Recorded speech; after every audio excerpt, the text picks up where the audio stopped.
Terror e nonsense. Não deixe de curtir, comentar e compartilhar. Aqui, só histórias de qualidade.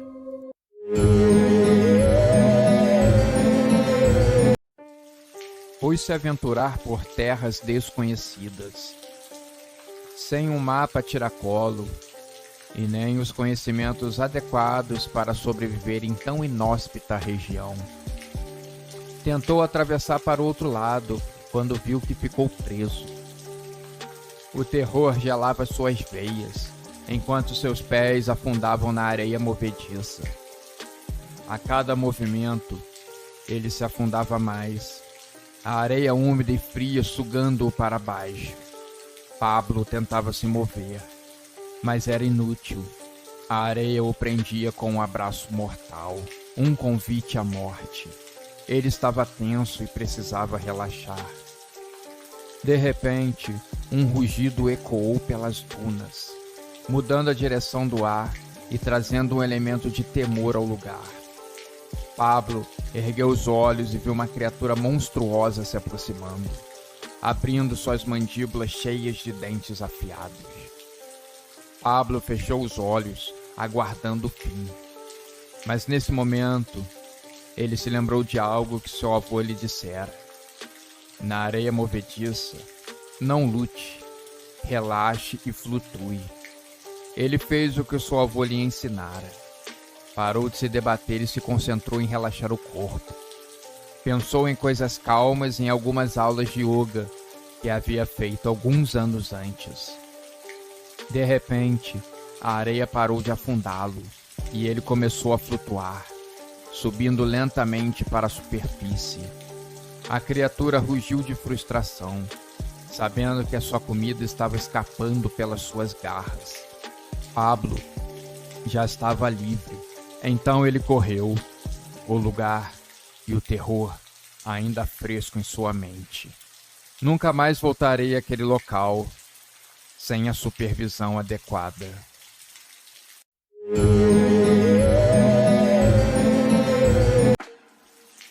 A previsão do tempo estava cruel para aqueles dias.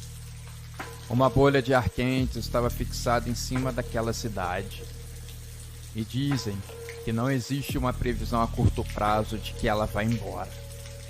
O que tem deixado as pessoas irritadas e com pouca paciência.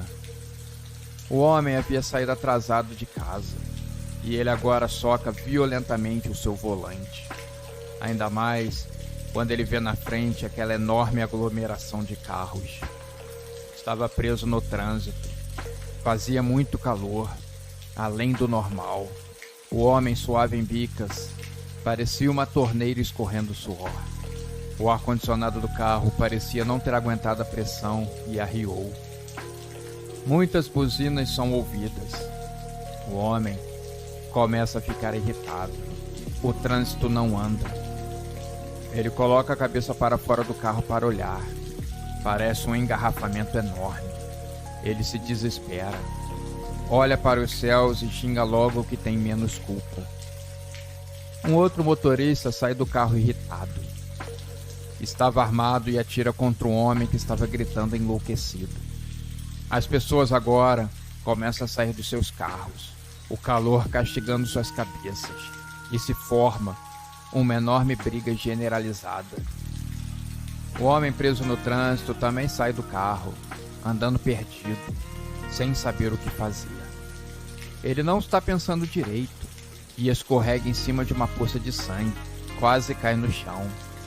Muitas mortes e muito sangue na pista. Ele acha uma arma e começa a atirar para o alto. Ele quer matar o sol, o calor. Ele está enlouquecendo as pessoas.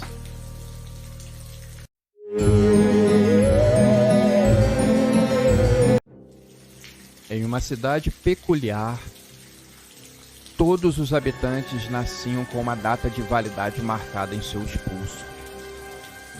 Ninguém sabia como ou porquê, mas era um fato indiscutível. É como se a memória da cidade das pessoas mais antigas tivesse sido apagada e substituída por uma outra. A sensação era estranha. Brenda uma jovem curiosa, descobriu que o tempo restante de cada pessoa diminuía sempre que cometia um ato de maldade e subia quando ela cometia um ato de bondade. É como se algum deus ou juiz determinasse a sua vida diante da sua conduta para com a sociedade. Um dia, ela notou que o seu próprio prazo de validade começou a diminuir rapidamente, apesar de seus esforços para ser bondosa. Talvez ela tenha perguntado demais, tenha sido curiosa demais. Eles parece que sempre sabem. Existem olhos em todos os lugares, ouvidos em todos os cantos. Era opressivo. Trabalhando em um prédio do governo e investigando a fundo, ela descobriu que um ministério controlava o prazo de validade. Ela também descobriu que esse prazo poderia ser manipulado. Os governantes não tinham um tempo determinado de morte. Seriam como anciões vivendo para sempre, o que tornava tudo muito injusto e manteria aquelas pessoas da cidade para sempre reféns, enquanto eles se perpetuariam no poder. Brenda vai continuar a investigar. Se descobrir uma máquina por trás de tudo, ela não vai ter dó em a destruir.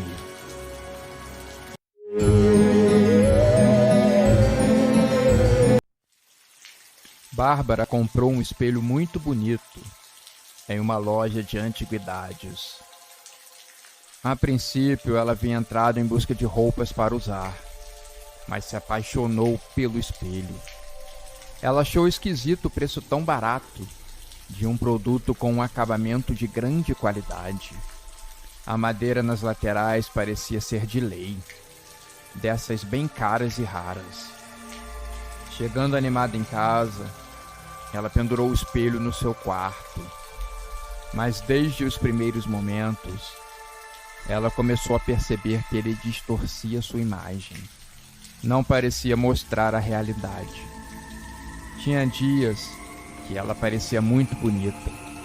Em outros dias, aparecia muito acima do peso. E em alguns outros, ela parecia com uma aparência de muito mais velha. Aos poucos, aquilo foi minando a sua confiança e autoestima. Quando achava que estava pronta para arrasar na festa, o espelho vinha e mostrava que estava feia e mal arrumada. Era uma tortura. Aquilo estava deixando Bárbara louca, acabando com a sua sanidade. Uma amiga disse que aquilo era psicológico e que ela deveria se desfazer do espelho.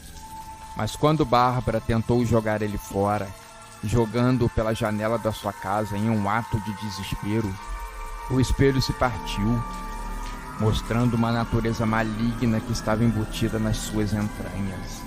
As lascas de vidro voaram a uma grande distância e feriram todo o seu rosto, arrancando enormes pedaços de carne e a deixando desfigurada para sempre. Depois disso, Bárbara nunca mais se olhou no espelho.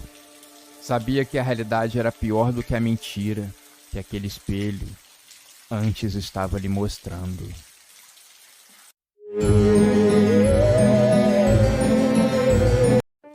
Essa é uma linda história de amor, daquelas de dar inveja a Romeu e Julieta. Maicon e Gisele se amavam loucamente. Era uma paixão avassaladora. Haviam se conhecido na escola e cresceram juntos, prometendo que um dia se casariam. Depois que ficaram noivos, os preparativos estavam a todo vapor. Os noivos estavam muito animados. Maicon sabia que a realização do seu sonho estava muito próxima de ser realizada. Mas em uma dessas quebradas do destino, um sorriso maléfico de quem determina o que vai acontecer a seguir, Gisele cozinhava macarrão instantâneo, quando deixou um copo de água que estava segurando tombar e caiu estatelada no chão. Infarto fulminante. Maicon, quando chegou em casa e viu o corpo da amada morto no chão, se desesperou. Não acreditava na sua má sorte. Depois do enterro, aonde ele cansou de chorar e pedir aos céus por alguma resposta àquela confusão toda. Ele voltou cabisbaixo para casa. Na noite seguinte, arrancando os cabelos e tomado de loucura, rindo com todos os dentes de fora para o espelho que teimava em mostrar a imagem de Gisele ao seu lado, ele saiu de casa e invadiu o cemitério, roubando assim o corpo recém-enterrado da sua amada. Sua mãe, desesperada com seu sumiço, chamou a polícia, que fez uma intensa busca. Os policiais encontraram ele no seu carro, abraçado ao corpo da sua amada, que já estava começando a feder. O amor, ele faz loucuras.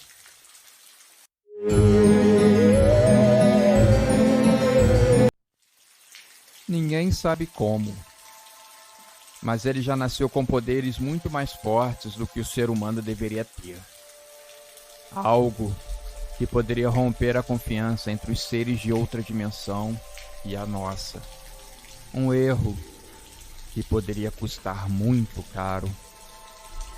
Desde criança muito pequena, ele sempre soube disfarçar muito bem os seus poderes. O seu cérebro era muito mais evoluído. Seus pais nunca descobriram seu dom. Eles eram emocionados e cada coisa que o filho fazia, eles aplaudiam e achavam lindo. Mas o seu poder era muito forte, e isso, de alguma maneira, afeta a mente de qualquer pessoa. Ele poderia usar todo esse poder para o bem, mas ele sempre usou para o mal. De alguma maneira, sua ética e moral havia sido corrompida por esses poderes. Dê poder a alguém e veja ela fazendo as maiores barbaridades do mundo. Roubava bancos, matava policiais e pessoas inocentes, causava a maior baderna do mundo, nada o parava. Nem mesmo quando se iniciou uma enorme caçada, envolvendo os maiores agentes militares do mundo, ele conseguiu caçar e matar um a um. Eles não tiveram a mínima chance. E com a sensação de impunidade, ele foi ficando mais relaxado. Até um dia que ele foi causar em uma manifestação. Um policial à paisana notou aquela pessoa causando encrenca. Pediu para ele parar e nada. O homem superpoderoso então pulou em cima do policial, que, usando a sua arma e com um tiro certeiro, acertou o cérebro da pessoa mais poderosa que pisou na terra. O homem poderoso caiu morto, tendo todo o seu potencial desperdiçado.